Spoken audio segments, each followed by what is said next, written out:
Hey, what's up? You clicked on this video, right? Why? Why did you click on this video? You saw the title? Was it that compelling? Was it compelling enough that made you want to watch this video? I don't know how long it's going to be as I'm filming this right now. Of course, there's something appealing about it. It's a question I've asked myself for years. How can I make money within the music industry? If you're new to this channel, my name is Landon Hunt. I'm a musician based here in Nashville, Tennessee. Been here about 7 years, and I want to share my experiences and what advice I have with as many people as I can that could find this information useful.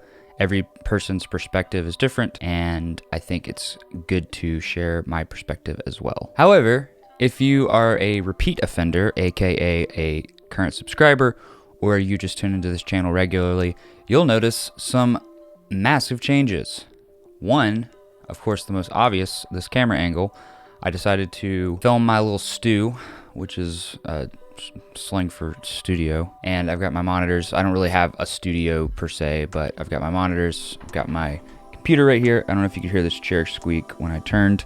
It's a very cheap chair from Target that I've had for about 3 or 4 years, and it is just doing fine. Another thing you might notice is I clean shaved down to this glorious stash, and I wanted to share that with the world, I guess. I had it kind of stashed up in the last video, but this one, it's full blown. Okay, and you can't really see this either. I'm not wearing a traditional just black t-shirt today. I'm wearing a TLC shirt. It's a very cool shirt, and I'm very grateful to own it. All right, if you haven't checked out my video from last week, it was called 3 Challenges of Being a Working Musician in Nashville.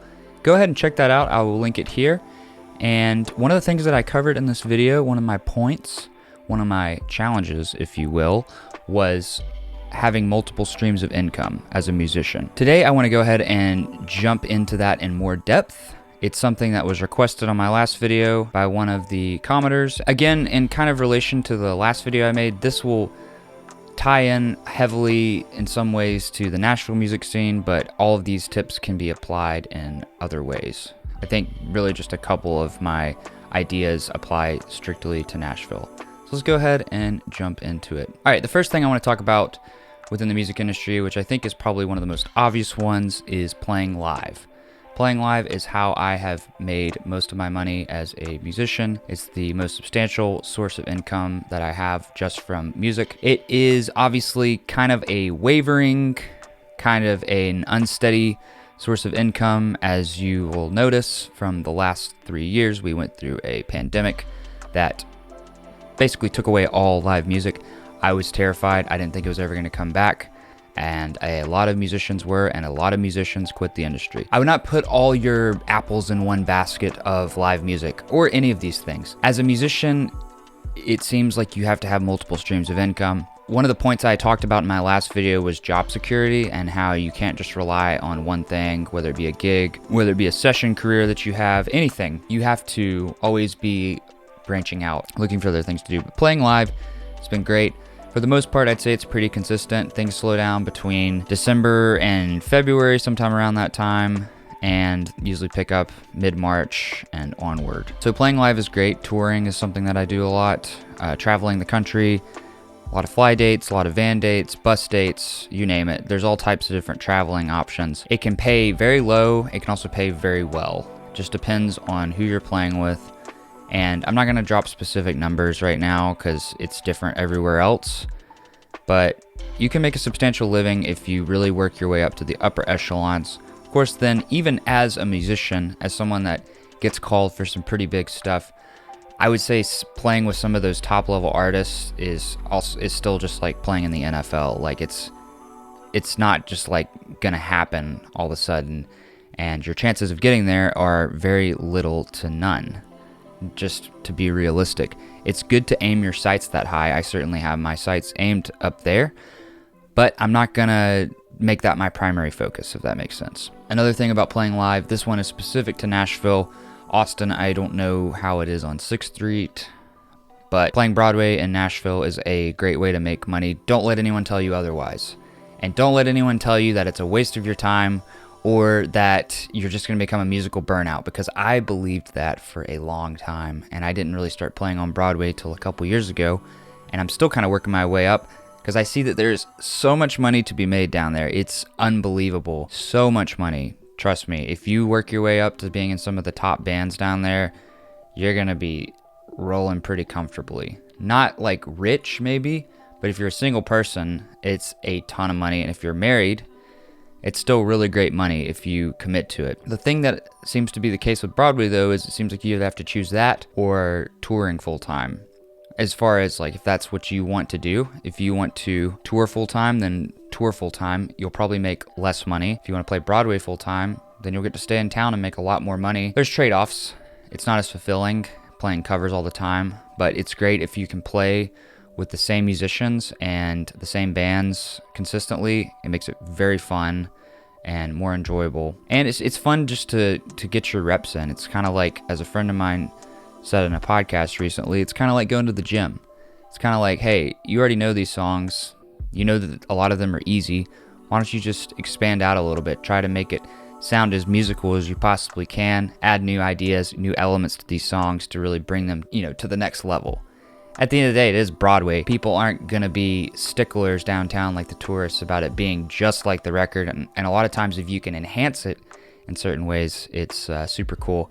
And you'll get more tips. That's what this video is about, is income. All right, my next thing I want to talk about is sessions. Recording sessions are something that I have not made a substantial income with. I would say that I do a few of them a year, maybe less than 20. And that's just a lot of times me recording guitar at my house and flying tracks over. If you can really get into that scene, I don't know what it looks like where you live in Nashville. It's pretty competitive. It seems like the guys that are in the session world that are getting called for the A-list sessions have been doing this since the 90s and kind of worked their way in. They're older most of the time, but that doesn't mean there's not a ton of sessions happening elsewhere. A lot of people are doing sessions at their houses, and this one's tricky for guitar players, I feel like, because a lot of producers play guitar, or they'll just happen to have a guitarist sitting in the room when they're recording a song. Sessions are a great way to make money if you can work your way up, and it's challenging. It's definitely worth investing in some kind of way to record at home. As a guitar player, it's easy for me. I just use a Fractal. It sounds incredible. I can send stereo, I can send mono tracks. I have a couple of microphones that I can record acoustic with, which I can fly those out too. It's really quite simple for guitar. With other instruments, drums is very challenging. You have to make sure you have the right treated room, the right microphones, mic placement, preamps. Down the line, it's a lot of very fine details with recording drums, but once you make the investment, it's totally worth it in my opinion. All right, next up is lessons. It's something that I haven't had a ton of experience with. I taught some lessons in high school. I taught some lessons in 2019 and going into early 2020. It's one that you can really make a living at if you really hustle this. It's also something you can use as a side hustle if you want. If you pick up 5 students a week for an hour each and you charge them $60 an hour, it's $300 a week for only working 5 hours. And it's great because you get to kind of resurface a lot of the fundamentals that you may no longer really think about. It allows you to get back into theory and to think about, why do I think about chords this way? Or why do I think about scales this way? Or why do I use this scale over so many things just out of habit? And it kind of gives you the time and the space to reflect on those things as you are also refreshing your mind and teaching those to other people. It's a great thing to do if you love to share knowledge and you feel like you're a great communicator at teaching people. A lot of people kill it. A lot of people do this full time and make a lot of money. So it's definitely worth looking into. Now, this next one is one that I really enjoy personally. This is booking for artists. This is a job that is very flexible. You can do it from just about anywhere. You just need a laptop and a cell phone, or even just a cell phone. You just got to be able to email people, make phone calls, and I like to organize stuff in spreadsheets for advances. But basically what you're doing is you're just booking shows for artists. You're reaching out, you're emailing, you're getting rejected, you're keeping track of who you're emailing, you're making sure to follow up with those places, you're negotiating contracts with venues for the artists, and you're just trying to make the artist's job easy by them not having to worry about booking their shows. This is generally commission based. You'll get like a 10 or 15% cut on whatever the artist makes from the show, or what the guarantee is from the venue. This is a great way to make money. I love it because of the logistics of plugging stuff into spreadsheets and trying to organize tours and stuff like that. It's something that I really enjoy doing. And some people have a brain for that. Some people hate sitting in front of a computer and sending out emails. The next one is creating online content such as YouTube, Patreon, TikTok, or Twitch. This is a great way to make money. I don't really know much about making money on TikTok or Twitch because I do not have experience with those really. YouTube and Patreon are great ways to make money. I would say the order could be something like this. TikTok is a great way to build fans and to increase traffic to your YouTube channel. Your YouTube channel, once you grow that, you start making some money off of ad revenue, and then you can take the YouTube channel and push a lot of your content to Patreon, which is a subscription service where you can have exclusive content behind a paywall. People can have one-on-one access to you if they pay a monthly subscription. So these are things to think about. Again, there's probably ways to make money on TikTok. I know there is. I haven't looked into it a ton, but for my purposes, I'm kind of using it as a platform to traffic people to this channel. And then Twitch, I haven't used this one either. I know a lot of musicians have been very successful on here. I don't know all the logistics of building a fan base on there.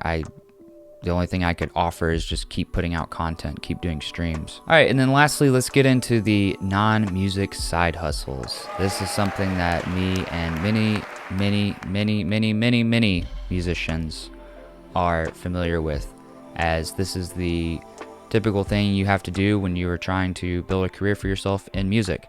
And I still do these jobs from time to time, and they're great. Depending on what you do, I want to try to recommend what I think are the best jobs for a musician. One thing you want to look out for is flexibility, hourly pay, and just job satisfaction. It doesn't have to be the best job in the world, but you don't want to be like absolutely dreading it every day that you go do this. So let's talk about the flexible ones first. I would say Lyft and Uber are great. That's currently what I do when I need to make money when things are slow. It's been a great job because it's very flexible. They have bonuses that incentivize you, and you just get to meet a lot of really cool people.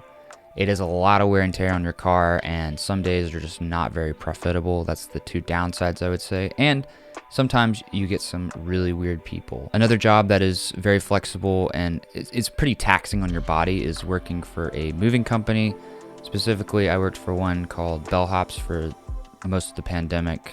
Basically, it is like Uber and Lyft, but you give them a schedule every week, blocked out in 3-hour time periods, and you just show up and you do moves. And if you have a conflict, say you send your schedule for the week and something comes up, it's pretty easy to get moves covered. This one is very taxing on your body. I've dealt with some really bad customers before, and you're a lot of times relying on tips. The hourly pay isn't great, but the tips are where you really make money. Overall, my experience was good. I just had some issues with the headquarters, like the management and some of the customers that I had to work for. But other than that, I would say it was overall a positive experience. All right, another job to look into is being a barista. I've never been a barista. I've worked in a coffee shop before in the kitchen, so I don't know what the scheduling is quite like for baristas, but I know that a lot of musicians choose this as a side job because it is a great creative outlet. It's a great place to meet new people and kind of put yourself out there as a musician, and you generally have a good community with your co-workers, it seems like. So I think a lot of musicians really enjoy this kind of work. Again, I don't know how flexible it is, but it's something worth looking into. Oh, I meant to mention this one too. Rover. This is an app where you are a flexible dog sitter, basically. You can board dogs at your house, or you can show up and sit for people's dogs. It's something that I've looked into doing a few times. I just don't have the capabilities to board dogs where I currently live, so I did not end up choosing this route, but I do love taking care of dogs, and I think a lot of people do too.